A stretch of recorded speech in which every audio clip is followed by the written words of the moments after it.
हाथों से किसी को 2 थप्पड़ मार दिए, बड़ा दुष्ट है, बड़ा पापी है। हाथ जोड़ा एक बार, वो जब भी आपको सामने वाला मिलेगा हाथ जोड़ा, और इसी मुख से मीठे शब्द बोल दो और इसी मुख से गालियां दो। गालियां दोगे तो उसका भी आपको व्यवहार मिलेगा, और मीठे शब्द बोलोगे तो उसका भी व्यवहार मिलेगा। ये तो वायना है। इसीलिए अगर बोले ही तो इस मुख से हमेशा मीठा बोले, कड़वा नहीं। यही आंखें हमारी मित्र है, यही आंखें हमारी शत्रु है। इसी से किसी को घूर के देखे, पता नहीं कैसा देखना, और इन्हीं आंखों से हमारे विद्वान लोग कहा करते थे, देखो सुनो तको।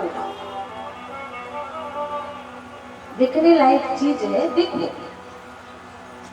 देखो सुनो तको मत, खाओ पियो छको मत, चलो फिरो थको मत। ये जीवन में होना चाहिए, यही तो व्यवहारिक जीवन। अगर क्योंकि ये संसार हमारे लिए है, हमारा नहीं। ये संसार हमारे लिए है, हमारा। बस वाले को हाथ धो के बिलासपुर जाना है, खड़े हो जाना। और अगर बस वाले से कह रहे बस हमारी है झगड़ा, हम किराया नहीं दे, बस हमारी है, बस वाला कहेगा नीचे उतर, तेरी नहीं है, तुम्हारे लिए है। जहां कहोगे रुक जाएगी, जहां कहोगे चल देगी, पर तुम्हारी नहीं। इसीलिए जीवन हमारा है, हमारे लिए। संसारिक वस्तु हमारे लिए है, पर हमारा नहीं। किसी में कब्जा हमारा है, हमारी इंद्रियों में हमारा कब्जा नहीं। संसारिक चीजों में कैसे हो जाएगा? आज वही महाराज चक्रवर्ती सम्राट दशरथ अयोध्या में कह रहे, दुनिया वालों, मैं खुद राम का पिता, सौभाग्य था, और मैंने मांगा भी था। महाराज मैंने मांगा भी था, मन बिन फन बिन जिए बिन मीना, मम जीवन तुम ही अधीना। भगवान ने कहा भी था कि आप सरस खोजो कहाँ जाए, लिपट तने हो मैं आई। पर मैं दुनिया वालों, मैंने स्वयं परमात्मा को इस धरातल में बुलाया। परमात्मा मेरा बेटा बन के आया। कहते हैं ना, एक कला छूट गई तो मेरा घर तहस नहस हो गया। 14 साल तक अयोध्या में किसी के घर में दीपक नहीं जला। 14 साल तक अयोध्या में किसी ने भोजन नहीं किया था। 14 साल तक अयोध्या में कोई बाल बच्चा पैदा नहीं हुआ था। इतना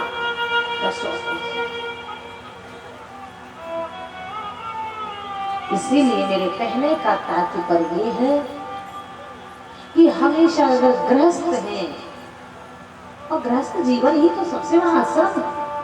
गृहस्थ आश्रम सबसे बड़ा आश्रम। गृहस्थ आश्रम है तभी तो इससे भंडारा, गौशाला सब चलता है। गृहस्थ आश्रम नहीं होगा तो इस सृष्टि का सृजन कैसे होगा? राजकाज करते हुए अगर परमात्मा का ध्यान हो जाए, इससे बड़ा कहीं आनंद है?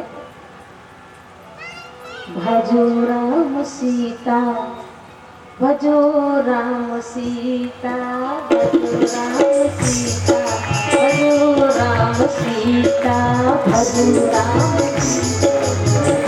राम सीता। इसी में है भागवत, इसी में है गीता, इसी में है भागवत, इसी में है गीता, इसी में है भागवत, इसी में है गीता, इसी में है भागवत, इसी में है गीता।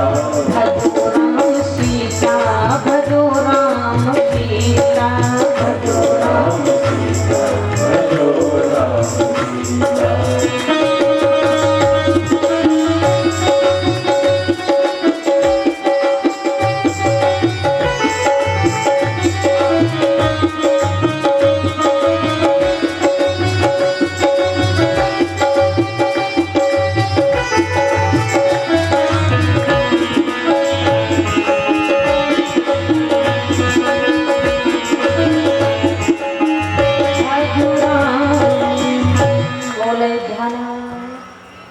तो ये जो गोस्वामी जी महाराज ने मानस में एक चौपाई लिखी है ना, सब बोल बाबा ने लिखा भी ये बोले कवि कुल कमल दिनेश श्री गोसाई जू की कल दीन हारी कल कविता कमाल की विकल विहाल जन बाच के निहाल भय गली नहीं डालया कराल कल काल की वेदन को ज्ञान नहीं प्रमाण है पुराणन को ग्रंथ में विनीत राजे राम नाम माल की ठोक ठोक ताल कूले अवमानी किंतु काहू ने न पाई थाए तुलसी के ताल की। निवेदन कल भगवान राम के लिए मैया कैकेयी क्या मांग रही है? सुनहु प्राण प्रिय भावत जी का, सुनहु प्राण प्रिय भावत जी का,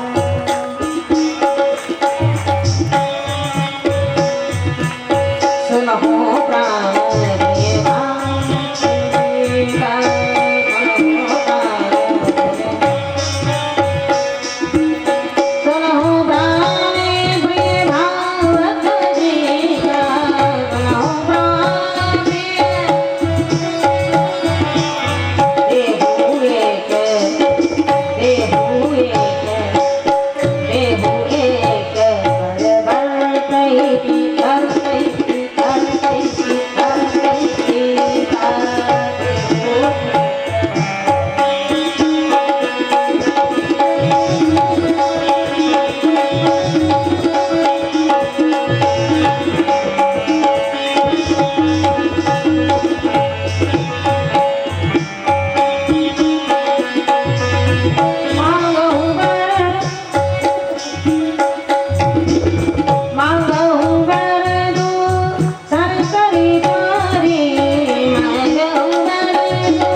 ध्यानार्थ भगवान।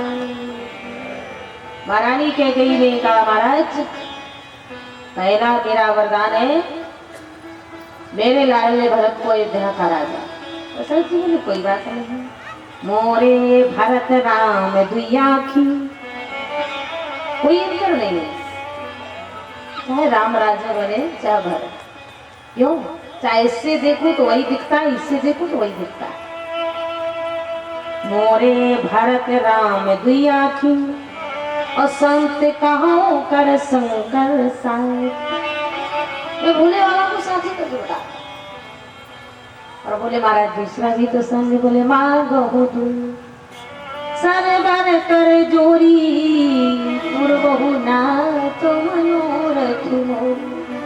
दूसरा वरदान महाराज बोले ताप सुवेश विशेष उदासी 14 बरस राम बनवास। दूसरा वरदान मेरा ये है प्रभु कि राम को एक नहीं सीधा 14 साल का। दशरथ जी ने जो ही सुना वो कैकेयी मजाक कर, कैकेयी बोली मजाक करने का समय है कि आप मेरे देवर हैं? पति से मजाक करो तो कभी कोई चीज नहीं मिलेगी। जो आपने सुना है वही मैंने कहा, जो मैंने कहा वही आपने सुना।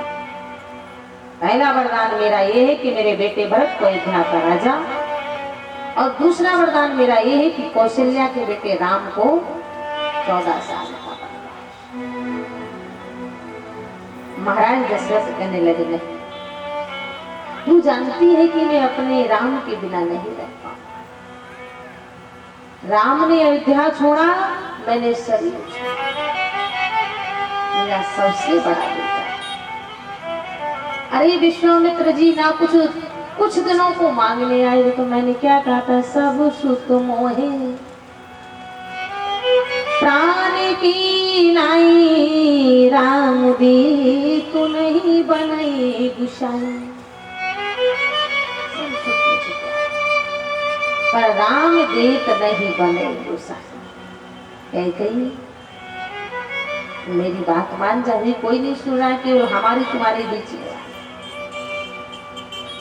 कई बोली, नहीं महाराज, रात होत मुनि वेश धर जो न राम बनु जाए, मोर मरण रायुष अजस निप समझई मन माए। महाराज दशरथ बोले, आखिरकार तू ये बता, जिस राम से तू इतना प्रीत करती, आज राम को वनवास क्यों दे रही है? तो कल ही हमने बता दिया, राम जी कैकेयी ने राम को बन दिया तो राम बन गए। ऐसा नहीं था कि कैकेयी को दुख नहीं था, जितना महारानी कौशल्या को दुख नहीं था, जितना देवी सुमित्रा को दुख नहीं था, जितना महाराज कैकेयी को दुख था। और वही है ना कि राष्ट्र के लिए, राज्य के लिए, अयोध्या के सिंहासन के लिए बलिदान हो। महाराज दशरथ बोले, कैकेयी सुन, आने वाले भविष्य में कोई भी महिला अपनी बेटी का नाम कैकेयी नहीं रखेगी। कैकेयी बोले, महाराज कोई परवाह नहीं, कोई परवाह नहीं महाराज। जस तो सब कोई चाहता है, लेकिन अब जस बनना बड़ा मुश्किल है। ख्याति तो सब कोई लूटना लेकिन चाहता है, बाव हवा तो सब कोई चाहता है, लेकिन अगर मुझे राज्य के लिए, राष्ट्र के लिए, मेरे नाम की बलिदान, मेरे सुहाग की बलिदान, मेरा बेटा भी मुझे माँ कह के पुकारना बंद कर देगा तो भी चलेगा,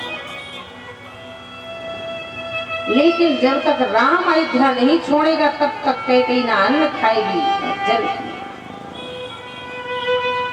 महाराज दशरथ बोले, तू विधवा हो जाएगी। बोले, महाराज मुझे वो भी पता है, सुहाग का भी बलिदान करने को तैयार है।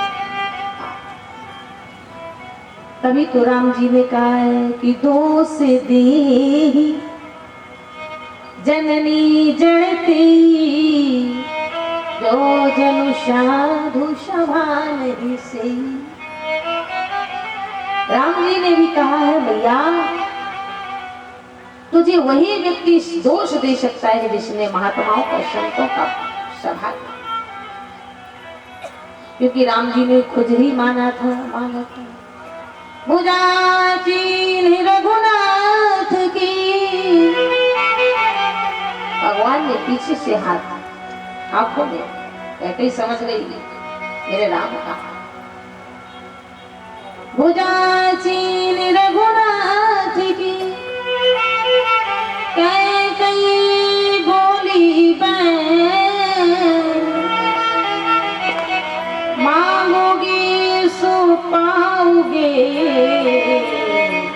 बोल दियो ममुने। राम और वाकई में माताओं सबसे ज्यादा अगर दुख हुआ था तो महारानी कैकेयी। जिस दिन से राम जी ने अयोध्या छोड़ा था, कैकेयी देवी, महारानी कैकेयी चित्रकूट के सभा से आई थी, उसी दिन से कैकेयी ने अन्न जल लेना बंद कर दिया था, महल का दरवाजा बंद। जब मेरा राम मुझे पुकारेगा माँ, मझली माँ दरवाजा खोल, तब ये अभागन कैकेयी का दरवाजा खुलेगा, वरना दरवाजा नहीं खुलेगा। 14 साल तक कैकेयी ने किसी को अपना मुंह नहीं दिखाया, भोजन नहीं किया था, जल ग्रहण नहीं किया था, दास दासी हटा दिए थे, अपने शरीर का खाल निकाल निकाल के दीवालों में राम राम राम राम लिख दिया, दीवालों में राम राम लिख दिया। महाराज दशरथ मूर्छित हो गए। अंत में हाथ पांव जोड़ा, जब नहीं मानी तो चौथे नंबर में बोले ऐसे महाराज कहे पद गिन कीन बैठारी, जन्मदिन कर कुल होश सिखाए। पांव पकड़ लिए पर देवी कहते मूर्छित पड़े हैं। सुबह हो गया, एक लाठी दिन निकल आया। सुमंत जी बोले महाराज जो पिछले पहरे भूख निकल जागा, आज हमें बड़ा अचरज है। क्या बात है?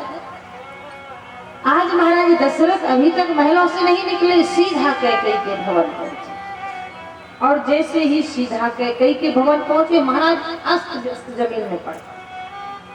देवी कैकेयी से पूछा, देवी क्या हुआ?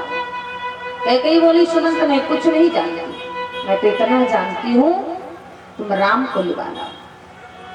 राम राम कहते रटते ही मैंने मूर्छित हो गए।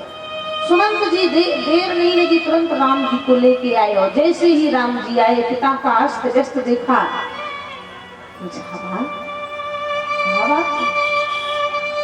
पिताजी का ये हालत, मूर्छित अवस्था में। कैकेयी बोली राम बस मैंने कुछ नहीं, तेरे लिए वनवास और तेरे छोटे भाई भरत के लिए जहाँ का राज मांगा। बस इतनी सी छोटी सी बात बोले। हाँ नहीं नहीं माँ कोई और होगा। इतने में महाराज दशरथ का मूर्छा खुला। और जो महाराज दशरथ ने अपने बेटे राम को देखा, ऐसा लगा पृथ्वी फट जाए तो मैं। हे आशुतोष उद्धव प्रभु भोलेनाथ, हर पिता चाहता है कि मेरा बेटा आज्ञा माने, पर हे भोलेनाथ ये दशरथ तुमसे प्रार्थना करता है कि मेरा राम मेरी आज्ञा का उल्लंघन करके वनवास से। आश्रिकों ने मन ही राव नहीं बोला, पीपर पात सरस मन दो। जब महाराज दशरथ कुछ नहीं बोले, राम जी समझ गए कि जरूर मुझे बन जाना है। सीधा महाराज राम जी अपनी मैया कौशल्या के महलों में गए थे। कैसे बोले माँ मैं अपनी मैया कौशल्या से आज्ञा मांग के लेके आऊं। जैसे ही महाराज राम जी मैया कौशल्या के महलों में गए, कौशल्या मैया तो आज बड़ी खुश है, मेरा राम राजा बनेगा, मैं राजमाता बनूंगी। कभी महारानी का पद नहीं मिला, राजरानी का पद नहीं मिला, लेकिन आज मैं राजमाता बनूंगी। कौशल्या जी को ये थोड़ी पता था कि भगवान मुझे हंसा के बुलाएगा। क्षण थी उसी क्षण का सुख। आज महाराज देवी कौशल्या वस्त्र दान, आभूषण दान, अन्न दान, ब्राह्मणों को दान। राम जी ने जैसे ही जाकर के प्रणाम किया, जैसे ही मैया के चरणों में प्रणाम किया, कौशल्या जी बोली बेटा बेगे तातो जाए बल, बेगे नहाहू जो कछु भाए माँ तोरे फल खाओ। तातो जाए बल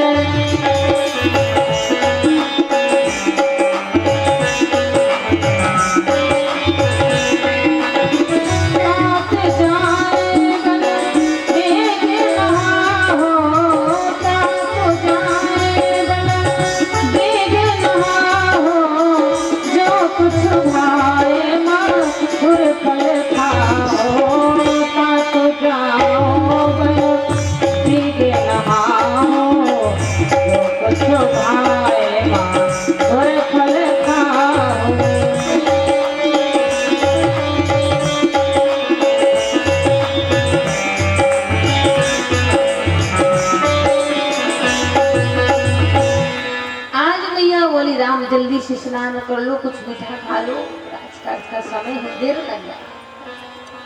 मैया ने कहा, पर राम जी ने धीरे से कहा माँ पिता दीन मोहे